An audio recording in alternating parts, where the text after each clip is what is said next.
ರಾಮನವಮಿಗೆ ವಿಶೇಷ ಪ್ರಸಾದ. ಇವತ್ತಿನ ವಿಡಿಯೋದಲ್ಲಿ ಶ್ರೀರಾಮನವಮಿಗೆ ವಿಶೇಷವಾಗಿ ಪಾನಕ, ಮಜ್ಜಿಗೆ, ಕೋಸಂಬರಿಯನ್ನು ಹೇಗೆ ಮಾಡೋದು ಅಂತ ನೋಡೋಣ. ನಾನಿಲ್ಲಿ ಮೊದಲಿಗೆ ಒಂದು ಬಾಳೆಯಲ್ಲಿ ತಗೊಂಡು ಮೊದಲಿಗೆ ನಾವು ಕೋಸಂಬರಿಯನ್ನು ಮಾಡ್ಕೊಳ್ಳೋಣ. 2 ಗಂಟೆ ಮೊದಲೇ ನೆನೆಸಿರುವ ಹೆಸರುಬೇಳೆ, 1 ಸೌತೆಕಾಯಿ ಸಣ್ಣದಾಗಿ ಪಚಡಿ ಥರ ಕಟ್ ಮಾಡಿದ್ದೀನಿ, ಮಾವಿನಕಾಯಿ ತುರಿ, ಹಾಗೆ ಸ್ವಲ್ಪ ಕೊಬ್ಬರಿ ತುರಿ, ಸ್ವಲ್ಪ ಕ್ಯಾರೆಟ್ ತುರಿಯನ್ನು ಹಾಕ್ತಾಯಿದ್ದೀನಿ, ಸ್ವಲ್ಪ ನಾಟಿ ಕೊತ್ತಂಬರಿ ಸೊಪ್ಪು, ಶುಂಠಿ ಸ್ವಲ್ಪ ಹಾಕಿದ್ದೀನಿ. ಇದಕ್ಕೆ ಉಪ್ಪನ್ನು ಆಮೇಲೆ ನೀವು ಹಾಕ್ಕೊಳ್ಬೋದು. ಇದನ್ನು ಚೆನ್ನಾಗಿ ಕೈಯಿಂದನೇ ಕಲಿಸ್ಕೊಳ್ಬೇಕು. ಕೈಯಿಂದ ಕಲಿಸೋದ್ರಿಂದ ಚೆನ್ನಾಗಿ ಮಿಕ್ಸ್ ಆಗುತ್ತೆ. ಈಗ ನೋಡಿ, ಇದು ರೆಡಿ ಆಯಿತು. ಇದಕ್ಕೀಗ ಒಂದು ಒಗ್ಗರಣೆ ಹಾಕ್ಕೊಳ್ಬೇಕು. ಅದಕ್ಕಿಂತ ಮೊದಲು ಸ್ವಲ್ಪ ಉಪ್ಪು, ರುಚಿಗೆ ತಕ್ಕಷ್ಟು ಉಪ್ಪನ್ನು ಹಾಕಿ ಒಗ್ಗರಣೆ ನಾನು ರೆಡಿ ಮಾಡಿ ಇಟ್ಕೊಂಡಿದ್ದೆ. ಸಾಸಿವೆ, ಜೀರಿಗೆ, ಹಸಿಮೆಣಸಿನಕಾಯಿ, ಕರಿಬೇವು ಸೊಪ್ಪು, ಸ್ವಲ್ಪ ಹಿಂಗೆ ಹಾಕಿ ಒಗ್ಗರಣೆ ಮಾಡಿ 1-2 ಸ್ಪೂನ್ ಹಾಕ್ತಾಯಿದ್ದೀನಿ. ಚೆನ್ನಾಗಿ ಹಾಕಿ ಕಲಿಸಿದ್ರೆ ಕೋಸಂಬರಿ ರೆಡಿ ಆಯಿತು. ಇದನ್ನು ಚೆನ್ನಾಗಿ ಮಿಕ್ಸ್ ಮಾಡಿ ಪಕ್ಕದಲ್ಲಿ ಇಟ್ಕೊಳ್ಳೋಣ. ಈಗ ನೆಕ್ಸ್ಟ್ ಮಜ್ಜಿಗೆಯನ್ನು ಮಾಡ್ಕೊಂಬರೋಣ.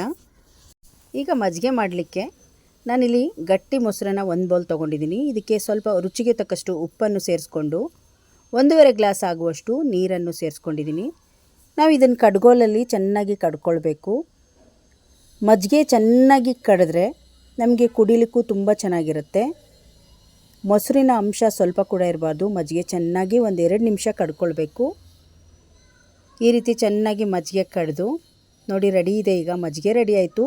ಶುಂಠಿ ಪೇಸ್ಟನ್ನ ಒಂದು ಸ್ವಲ್ಪ ಹಾಕ್ತಾಯಿದ್ದೀನಿ, ಹಾಗೆ ಒಣ ಕೊಬ್ಬರಿ ಕೂಡ ಸ್ವಲ್ಪ ಹಾಕ್ತಾಯಿದ್ದೀನಿ, ಕೊತ್ತಂಬರಿ ಸೊಪ್ಪು ಸಣ್ಣದಾಗಿ ಕಟ್ ಮಾಡಿರೋದು, ಹಾಗೆ ಒಗ್ಗರಣೆಗೆ ಹಸಿಮೆಣಸಿಕಾಯಿ ಕೂಡ ಹಾಕಿದ್ದೀನಿ ನಾನು.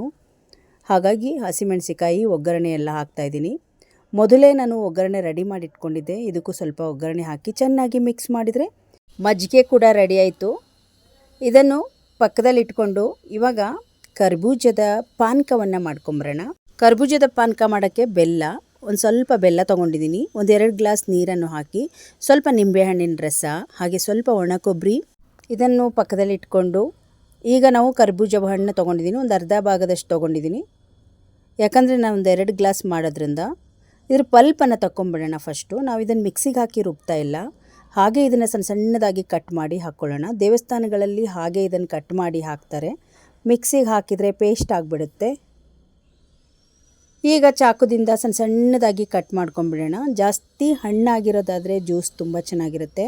ಕಾಯಿ ಸ್ವಲ್ಪ ಹಣ್ಣು ಆಗದೇ ಇದ್ದರೆ ಅಷ್ಟೊಂದು ಚೆನ್ನಾಗಿರೋದಿಲ್ಲ. ಈಗ ನೋಡಿ, ಸಣ್ಣದಾಗಿ ಕಟ್ ಮಾಡಿದ್ದೀನಿ. ನೀವು ಕೈಯಲ್ಲಿ ಕೂಡ ಇದನ್ನು ಕಲಿಸ್ಕೊಳ್ಬೋದು. ತುಂಬ ಚೆನ್ನಾಗಿ ಹಣ್ಣಾಗಿತ್ತು. ಈ ರೀತಿ ಕೈಯಲ್ಲಿ ಕಲಸಿ ನಂತರ ಇದಕ್ಕೆ ಮಿಕ್ಸ್ ಮಾಡೋದು. ಮಿಕ್ಸ್ ಮಾಡಿಕೊಂಡು ನಿಮಗೆ ನೀರು ಎಷ್ಟು ಬೇಕಾಗುತ್ತೋ ಅಷ್ಟು ಮಾತ್ರ ಹಾಕ್ಕೊಬೇಕು. ನಾನು 2 ಗ್ಲಾಸಷ್ಟು ನೀರನ್ನು ಮಿಕ್ಸ್ ಮಾಡ್ಕೊಂಡಿದ್ದೀನಿ. ಚೆನ್ನಾಗಿ ಮಿಕ್ಸ್ ಮಾಡಿ ಇದೇ ಟೈಮಲ್ಲಿ ಏಲಕ್ಕಿ, 1-2 ಏಲಕ್ಕಿ, ಹಾಗೆ ಕಾಳುಮೆಣಸು ಕೂಡ ಜಜ್ಜಿಬಿಟ್ಟು ಹಾಕಿದ್ದೆ. ಅದು ಕ್ಲಿಪ್ ಮಿಸ್ ಆಗಿದೆ. ಯಾಕಂದರೆ ಅದೆರಡು ಹಾಕೋದ್ರಿಂದ ಒಂದು ಒಳ್ಳೆ ಫ್ಲೇವರ್ ಕೊಡುತ್ತೆ. ನೋಡಿ, ಇವಾಗ ಕರ್ಬೂಜ ಹಣ್ಣಿನ ಪಾನಕ ರೆಡಿ ಆಯಿತು, ಮಜ್ಜಿಗೆ ರೆಡಿ ಆಯಿತು, ಕೋಸಂಬರಿ ಕೂಡ ರೆಡಿ ಆಯಿತು. ನಮ್ಮ ಶ್ರೀರಾಮನವಮಿಗೆ ಬೇಕಾಗುವ ಪ್ರಸಾದ, ಸ್ಪೆಷಲ್ ಪ್ರಸಾದ ರೆಡಿ ಆಯಿತು. ನೀವು ಕೂಡ ಸಿಂಪಲ್ಲಾಗಿ ಇದೇ ರೀತಿಯಾಗಿ ಶ್ರೀರಾಮನವಮಿಗೆ ಪ್ರಸಾದವನ್ನು ಮಾಡ್ಕೊಳ್ಬೋದು. ತುಂಬ ರುಚಿಯಾಗಿರುತ್ತೆ. ತುಂಬ ಸಿಂಪಲ್ಲಾಗಿ ನಾನು ಶೇರ್ ಮಾಡಿದ್ದೀನಿ. ಈಗ ನಾನು ಗ್ಲಾಸಿಗೆ ಸರ್ವ್ ಮಾಡ್ಕೊಳ್ಳೋಣ. ಬರೀ ಬೆಲ್ಲದ ಪಾನಕ ಮಾಡ್ತೀವಿ ಅನ್ನೋದಾದರೂ ಕೂಡ ನೀವು ಮಾಡ್ಬೋದು. ಈಗ ಸೀಸನ್ ಕರ್ಬೂಜದ ಹಣ್ಣಿಂದಾಗಿರೋದ್ರಿಂದ ಕರ್ಬೂಜದ ಜ್ಯೂಸನ್ನು ಚೆನ್ನಾಗಿರುತ್ತೆ. ಮಜ್ಜಿಗೆ ಕೂಡ ನಾನು ಗ್ಲಾಸಿಗೆ ಹಾಕ್ಕೊಳ್ತಾ ಇದ್ದೀನಿ. ಮೇನಾಗಿ ಶ್ರೀರಾಮನವಮಿ ದಿವಸ ಮನೆಯಲ್ಲಿ ಪೂಜೆ ಮಾಡಿ ಕೋಸಂಬರಿ, ಪಾನಕ, ಮಜ್ಜಿಗೆಯನ್ನು ದೇವರಿಗೆ ನೈವೇದ್ಯ ಮಾಡೋದ್ರಿಂದ ತುಂಬ ಶ್ರೇಷ್ಠ. ಹಾಗಾಗಿ ಇವತ್ತು ನಾನು ನಮ್ಮ ವಿಡಿಯೋದಲ್ಲಿ ಕೋಸಂಬರಿ, ಪಾನಕ, ಮಜ್ಜಿಗೆಯನ್ನು ಹೇಗೆ ಸಿಂಪಲ್ಲಾಗಿ ಮಾಡೋದಂತ ಶೇರ್ ಮಾಡಿದ್ದೀನಿ. ಶ್ರೀರಾಮನವಮಿಯ ಸ್ಪೆಷಲ್ ವಿಡಿಯೋ. ಈ ವಿಡಿಯೋ ನಿಮಗೆ ಇಷ್ಟ ಆದರೆ ಒಂದು ಲೈಕ್ ಮಾಡಿ, ಈ ವಿಡಿಯೋವನ್ನು ಶೇರ್ ಮಾಡಿ. ಇನ್ನಷ್ಟು ವಿಡಿಯೋಗಳಿಗಾಗಿ ನಮ್ಮ ಫೇಸ್ಬುಕ್ ಪೇಜನ್ನು ಫಾಲೋ ಮಾಡಿ. ಧನ್ಯವಾದಗಳು.